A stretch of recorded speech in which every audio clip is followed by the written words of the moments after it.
Cool. All right, ladies. So listen, thank you so much for coming in on our Zooms. I love having you guys. So guys, this is I was thinking of what can help you guys immediately, like right this second, right? Like what would make you have more clarity, feel more confident, because there's a lot of information. And what I want to do is I want to basically the name of the Zoom is, how do I determine what diet is right for me? So what that means is I want to answer questions like this after the Zoom for you. Should I do keto? Should I do fasting? Should I do, low carb diets, high carb diets? Should I do like a fast, like a cleanse? Should I do a water diet? Should I do anything to help me get better results, see more muscle, whatever the case is? I'm going to give you two very simple like techniques that you'll be able to walk away with, and you'll be able to answer these questions. And the reason I want to teach you this is because everybody in the group is different. Some people are, like a certain kind of food. Some people don't. Some people like to start with breakfast. Some people don't. But I'm going to teach you the overall principles that will never change. The technique can, but the principles will never change when it comes to you looking, burning the the arm jiggle, the legs, toning up the stomach. All that stuff is going to be super important. So with that being said, I'm going to, there's in fitness, right? So we'll get into in fitness. Every 10 years, there's some kind of new fad hack. Like, how to lose 5 pounds, in 5 days. You know what I mean? Or like something crazy. The belly wraps, the teas, the laxative, something crazy that just we know as humans don't work, but we just are curious about it. And what happens is that curiosity basically makes us doubt what we already know. The healthy eating, the balance, the healthy balanced lifestyle we all have, yada yada yada. So the first thing you need to ask yourselves when you are looking at if a diet is right for you or how to pick a diet, number one, is this sustainable? So that simply means this, right? Simply means this. If you are on a diet or on thinking about flirting with the idea of trying a diet or whatever the case is, you need to ask yourself simply, is this sustainable for my individual lifestyle? I'll give you an example. A lot of people in the group are doing intermittent fasting, and I personally don't feel like it's sustainable. Like if intermittent fasting is a time restricted eating, so you eat for 8 hours or you fast for 8 hours and you eat for 8, fast for 16 is an example. But the problem is if you are feeling starving if you're starving throughout the day and you can't help but to overeat when it is time to eat, obviously, right, that is not sustainable for you because you're doing more harm than good. So intermittent fasting may not be a diet for you. You just may have like a moderate diet where you're going like, you're having like carbs, like regular food, like carbs, protein, and fats based off the times that you can eat, based off your schedule. So is it sustainable? Because this is what happens, ladies. People do these crazy fad diets and then they start this yo-yo diet, which means they'll lose 10 pounds in, 2 weeks, and then they'll gain back the 8 pounds that they lost because now they're trying to get back acclimated to their regular lifestyle, which is obviously discouraging. So if it's not sustainable, you will not follow through with it, right? You're not going to see the results, and you're going to feel more tortured than anything, right? You're going to feel more bored and tortured and just, I hate this. And that's when people start doing the belly wraps, all the crazy stuff that we all know is just like ludicrous, right? If you believe in belly wraps, or you're drinking earlier this Thursday night, I would assume, right? Next part, is it enjoyable? So sustainability and enjoyability. Notice that we're not talking about the technical macro stuff yet. These are the two principles that you need to ask yourself. If you do not enjoy a food plan, okay, you are not going to do it. It's very simple. And these techniques or these principles are overlooked because we all have the information. We're getting more deeper into like insulin levels and like, sugar, insulin, like sodium. All that stuff is irrelevant if you can't sustain it. That's why we focus on consistency, like ruthless consistency. and if it's not enjoyable, because if it's not enjoyable, if you feel like it's like a task and you just have to do it, you eventually are going to fall off, and that's how the yo-yo happens. So if you enjoy eating carbs late at night, you can do that. If you like to have some wine, you can do that, but we have to figure out a strategic way to basically make that happen for you. Because if you decide to stop eating because you feel like, did I lose you guys? Did we freeze? You guys still here? Hello? I don't think we froze. If you guys decide to basically stop eating to lose weight faster or whatever, you're going to feel very terrible and you're not going to lose the weight and it's eventually going to fall. Are we still live, guys? Like, I'm not sure. I see a lot of, can somebody let me know? You guys, Don, can you hear me? Oh, you guys can still hear me? Yes, I hear you. All right, I wasn't sure because I just saw a whole bunch of frozen screens. Okay, so guys, it has to be sustainable. Number one, it has to be enjoyable, and it's called flexible dieting. We'll go over this more in detail later, but you can have carbohydrates late at night, right? Because late night eating does not equal fat gain or weight gain. You can have some wine, like the way you have to balance it. That's it, in moderation. And when you figure out how to do that and then you combine like working out consistently, then that's how we build like a lifestyle for years. And that's what I want you guys to take away from this. How you can be awesome for years to come, not just a short period of time. And when the holidays come, you're stressed out. Or when a birthday comes, you're stressed out. Because let's be real, guys. Everybody's going to have some kind of party, engagement, just something, vacation. Something's always going to come up. So it's better just to figure out how to make this lifestyle fit for you, okay? That's it. And last thing, and finally the third thing, we could put the nail in the coffin on this. The number one thing you always have to remember for weight loss, okay? So make sure it's sustainable, make sure it's enjoyable, but you have to make sure, number three, you're in a calorie deficit. And that is the one scientific part. So it's calories in versus calories out. And we have to keep hammering this out because when people are saying, late night eating, should I skip breakfast? Should I go keto? Should I do a cleanse?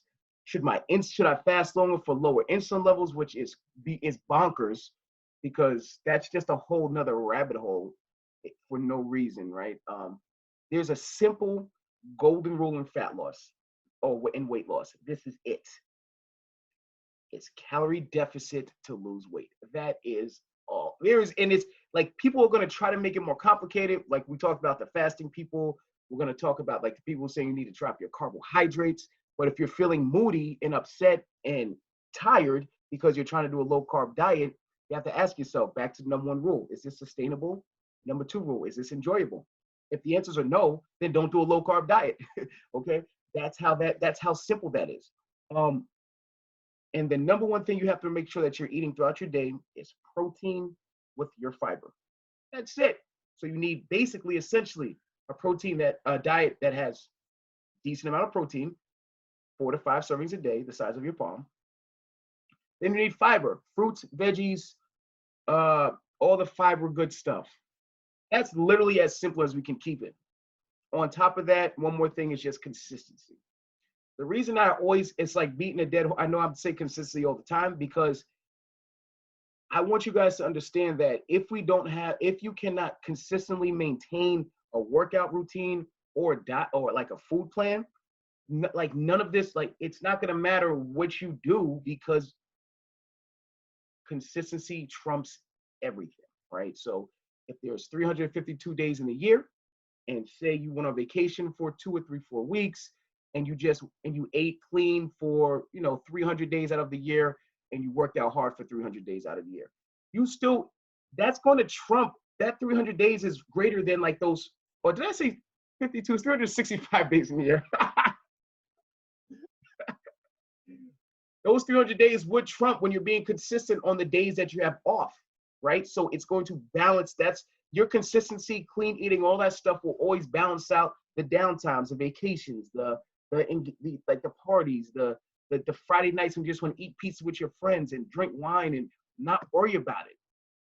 This is how we're taking care of that. And this is the bigger picture. That's why when you guys were like, I'm up a pound or down, up a pound from yesterday, I'm like, listen, over a course of a year, like is that really gonna matter? You know, if you decide to take a week or two off or 3 weeks off over the course of a year, if you're doing so much good work, you really think like 4 to 5 days of just like being normal, being a human being is gonna like deter you, like throw you off?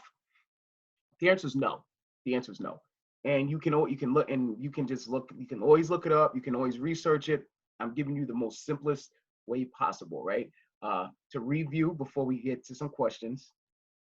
Is it sustainable? Number one, to basically when you're picking a diet, if you want to call it a diet, you have to ask yourself this: is it sustainable? Which means, can I see myself doing this for the long run? That's really up to you. You have to figure that out. Everybody's different. It should be customized or fit for your lifestyle, right? If you're not if you're somebody who's very busy, like most of you guys are teachers and just busy, and you don't have the time to get lunch or breakfast, you can try intermittent fasting if you want. You know, if you're on a time crunch and you're not around anything, fine, that's okay. Whatever works. Number two, is it enjoyable? Think about this. If this is your lifestyle, why not make it fun, right? If you find yourself like depressed on a diet, or you find yourself dragging yourself to, do workouts or run or walk or do whatever or swim, whatever it is, obviously you're not going to do it, right? You're not going to do it for the long term. We all know that we're going to live long, healthy lives. Working out and eating right has to be incorporated. That's just what it costs to live long and healthy, right? You want to be smiling at 80, possibly with some abs and toned arms, through the routine that you guys are building now. Then lastly, you got to make sure that you're in a calorie deficit. Guys, like, if you need to know a calorie deficit, you just take your goal weight times 12, and that's how many calories you would stay under for the day or maintain with that. That's it. Keep it simple. That's the number. If you're not tracking, basically clean eating. Holly does a great job with the containers and just learning the principles of clean eating. So it is possible, if you don't want to do the macro counting route, we do pictures in containers. But yeah, it's so many ways that you can skin this cat. But I just don't want you guys to get caught up in like insulin levels and like low carb and like all this stuff will become very stressful. And then finally, keep it consistent. That's it. Consistency trumps everything. Okay. So guys, that's it. Like, I know you guys are busy. I updated the workouts for next week. Hopefully you guys can see them soon. But if you guys don't have first off, you guys have any questions? Don, Holly, Steph, any questions, guys? Whoops. Sorry, Don. Sorry. Any questions? Anybody? Steph? I'm good. Don, you're good? You sure, Don? I'm positive. You Don, didn't you let sure me you don't have have no any questions? kind of dessert, so Huh? I want a diet that includes a lot of dessert. So What kind of desserts you want, Don? anything. I love sugar. You love sugar? Okay, listen. I think I told Steph this on her log. Yo, Don, there's something called Walden's Farms, WALDEN. Okay. They make chocolate syrup, like peanut butter, but it has 0 calories. So what that means. Nice. So, all right, I'm gonna be shopping, huh? so what that means is, I'm not saying take the whole tube of Walden's to the head, okay? But I'm saying that we can incorporate desserts. You can have some late night pancakes, like some stuff like that, as long as it fits what your calorie take for the day, right? Got you it. can be responsible and figure out how that works. So you can do cheesecake, like sweet stuff. So, okay, I'm in. okay. Yeah. Everybody's in for some desserts. Steph, you have any questions? That's Steph. Steph.